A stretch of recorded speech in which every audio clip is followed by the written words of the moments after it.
So, hello everyone. I am Jameson Aliwalas and I am the reporter for today. I'm going to discuss the chapter 3, Egypt, the Gift of the Nile. So, I know we all familiar with the Nile River because it was the longest river in the world. And this statement was said by Herodotus that all Egypt is the gift of the Nile. So the Nile River is very important because without the Nile, Egypt would have been a desert. So historically, Nile has provided water for cultivation of crops in Egypt that led to the emergence of many civilizations along the river valley.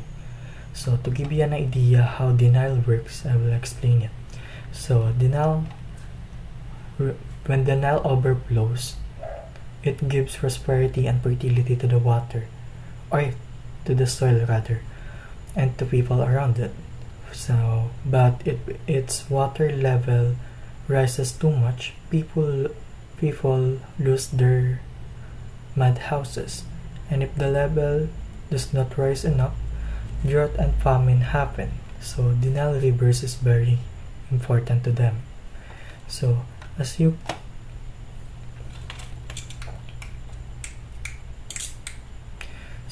can see here, geographically, Egypt is divided into two parts, the Upper Egypt and the Lower Egypt.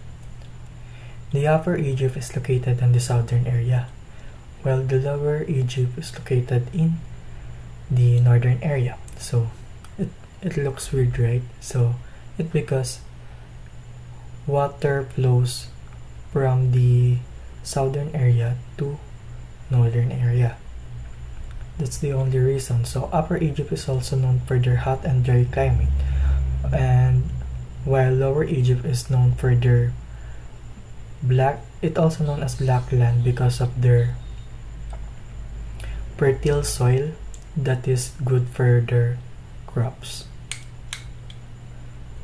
Next, history of Egypt. Beginning of the Egyptian history, about 5000 BC. So in this picture, we can see a lot of men. So these are the people from Neolithic period who are the New Stone Age men. They are roaming and searching for their new lands until they reach the Nile Valley. They settled there and they built their they established their independent villages. So, and they become the ancestors of the Egyptians.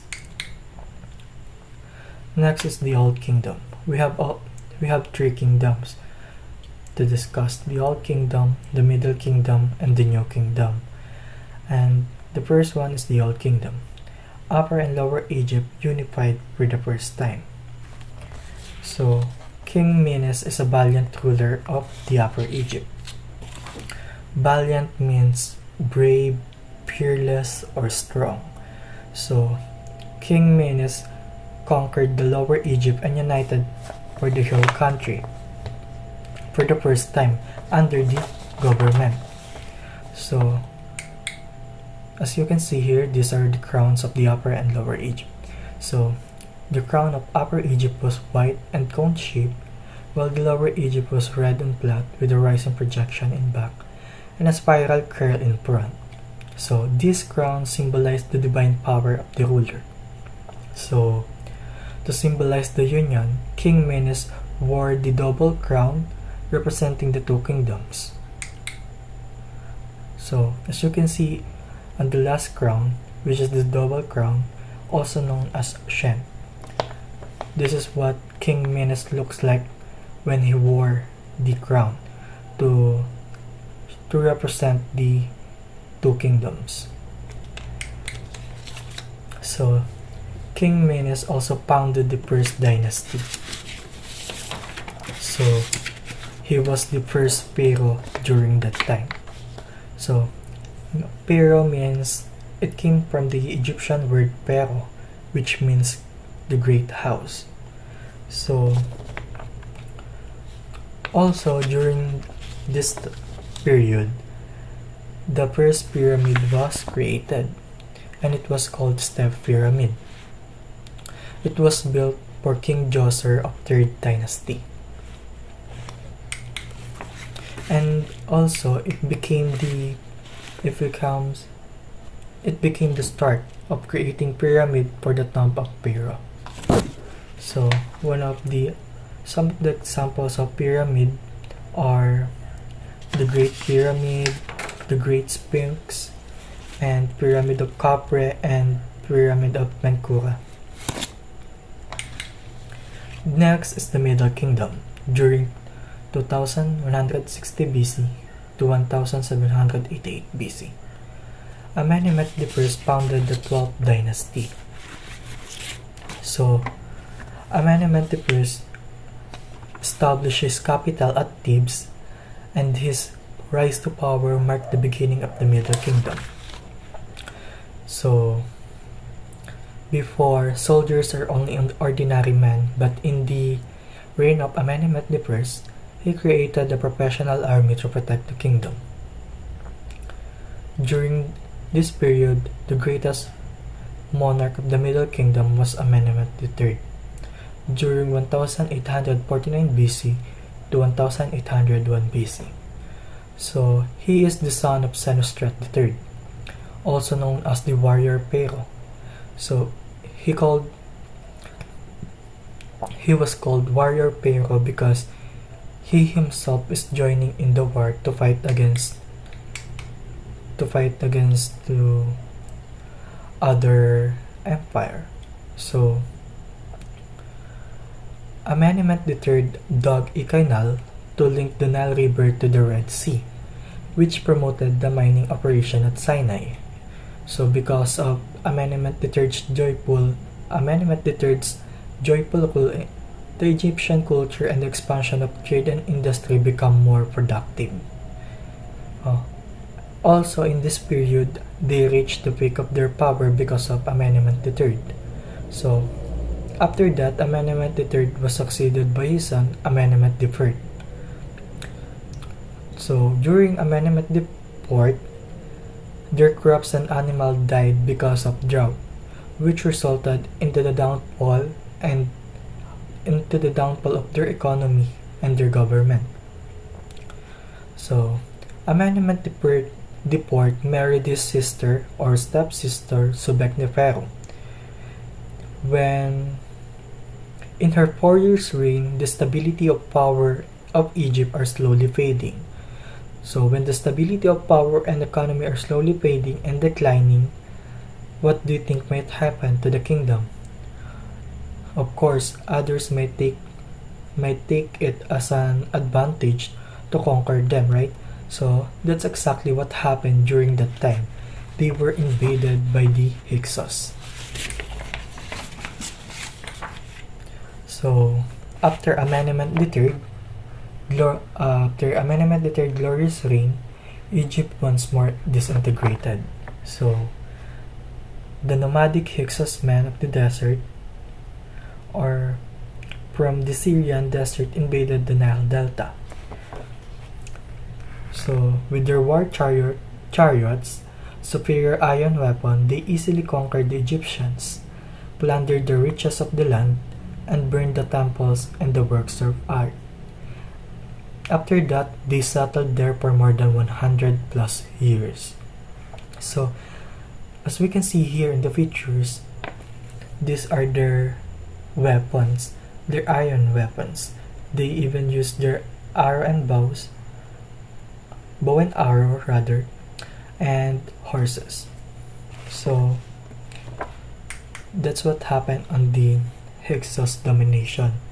And after that, they built this is the start of the New Kingdom during 1589 BC to 1100 BC.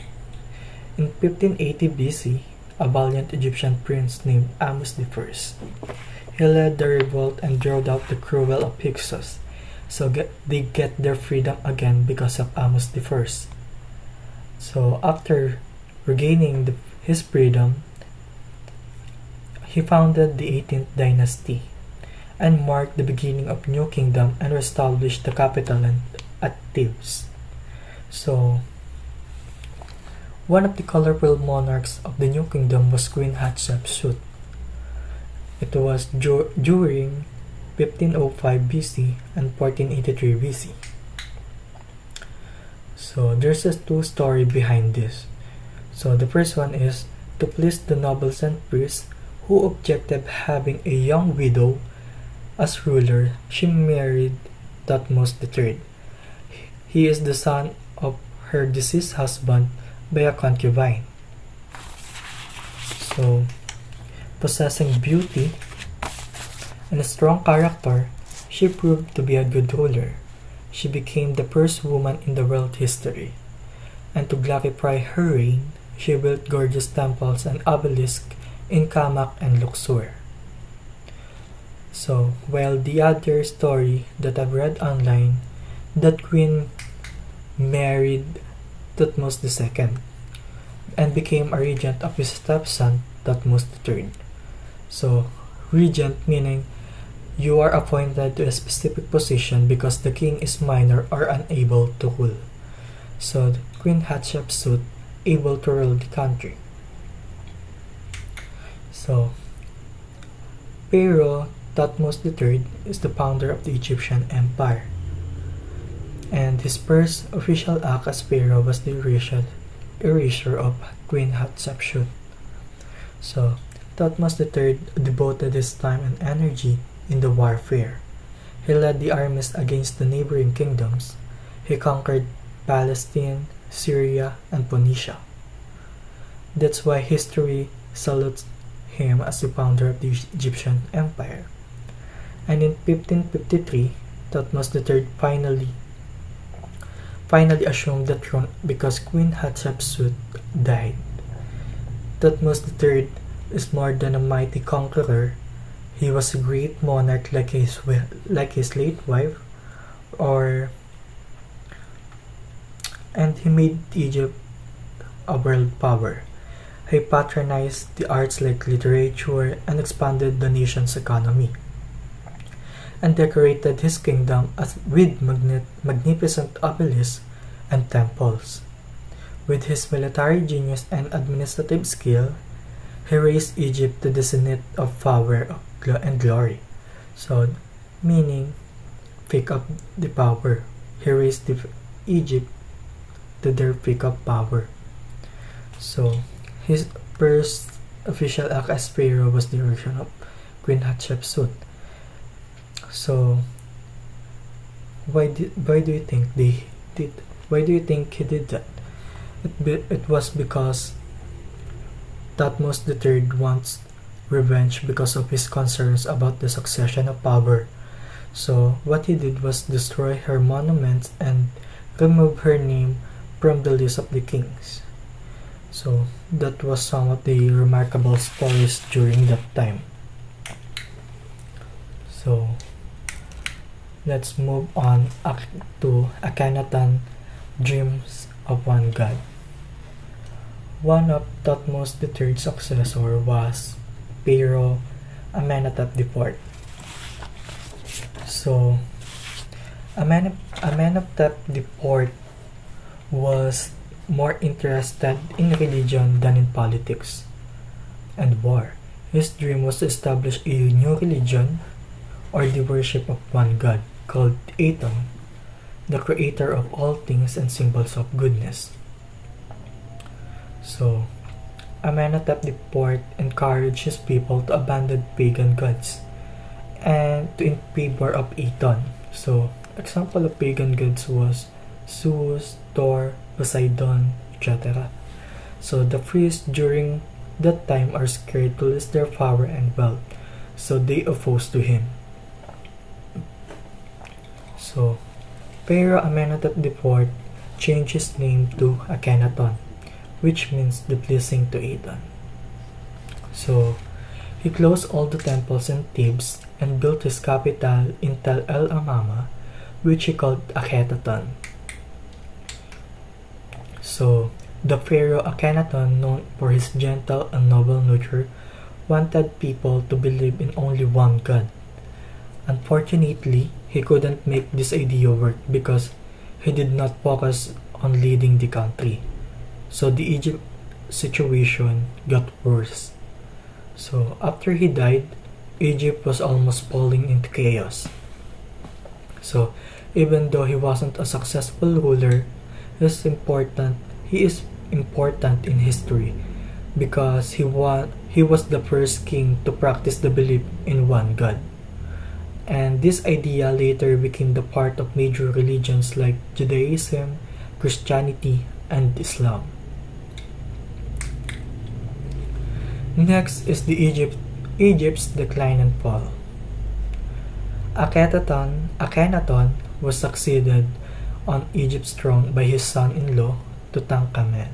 So Tutankhamen was a weak ruler, a puppet of the priest. He moved the capital back to the Thebes and revived the worships of pagan gods. So after that, Tutankhamen died in 1350 BC. Egypt came after the rule of Pharaoh Ramesses II. So, Pharaoh Ramesses II conquered the Jews and brought many of them as captives or bihag into Egypt, where they lived in bondage or slavery for many years until Moses saved them by leading them to Sinai. This scenario was written in the Bible in Exodus chapter 1 to 11, verse 13 to 14. So, to commemorate his military victory, Ramesses built many monuments, including the gigantic statues representing himself at Abu Simbel. So, by 1200 BC, Egypt's power had faded like a waning moon. So, it was slowly disappearing. So, because of the period after Ramesses II were dominated by the priests, who became richer while the people grew poorer. So, internal disorders and foreign invasion brought the kingdoms to decline. So, they were easily invaded by other countries. So, in 332 BC, Alexander the Great overthrew the last dynasty and annexed Egypt to his empire.